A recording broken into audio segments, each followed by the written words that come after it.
আমার খুবই পছন্দের তালের পিঠা। আমি কক্ষনো বানাই নাই এবং চেষ্টাও করি নাই বানানোর জন্য। সবসময় পেজে দেখি আমি ফেসবুকে যে মানুষে বানায় বিক্রি করতেছে। তো আমি কয়েকদিন জিজ্ঞাসা করছিলাম মানে নেওয়ার জন্য আর কি। তাদের দেখি অনেক দাম, বাবারে 30 টাকা 35 টাকা। পর আমি চিন্তা করলাম দূর আমি একদিন বানাবো, দেখি হয় কিনা। অবশ্য আমি কখনো ট্রাই করি নাই। তো গত বছরের তাল এগুলো আমার বোনের ননদ আনছিল বাড়ি থেকে। আমরা 1 বছর ধরে ফ্রিজে ফালাই রাখছি, এগুলো বেরও করছি না, মানে কিছু বানাচ্ছিও না। তো হঠাৎ করে চিন্তা করলাম যে আমি দেখি চেষ্টা করি হয় কি না।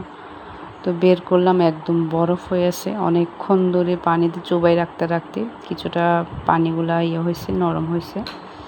আর এগুলো হচ্ছে কি আপনার মানে 24 ঘন্টা রাখতে পারলে ভালোই, তারপরে 10-12 ঘন্টা একটু রেডি করে ফেলে রাখতে হয় একটু হওয়ার জন্য। তো তাল আর চাউলের গুঁড়ি এগুলো মিক্স করে আমি রাতে রেখে দিয়েছিলাম সকালে বানানোর জন্য।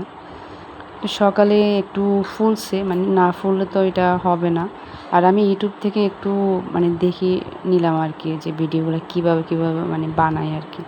তো রাতে প্রসেসিং করে রাখছি। সকালে সকালে দেখলাম তেমন একটা ফুলে নাই, তো আবার বিকাল পর্যন্ত রাখছি। তো বিকালে আবার বানানোর চেষ্টা করছি। এখন কীভাবে বানাবো, বাসায় ওরকম ছোটো কোনো বাটি টাটি ছিল না। তো আমি চিন্তা করলাম কাপে করেই বানাই, কাপে করেই ট্রাই করলাম।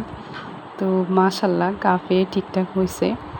তো আমি নারকেল দিয়ে তারপর হচ্ছে কি মানে কাঠবাদাম দিয়ে ওগুলো করে মানে বানাইছি।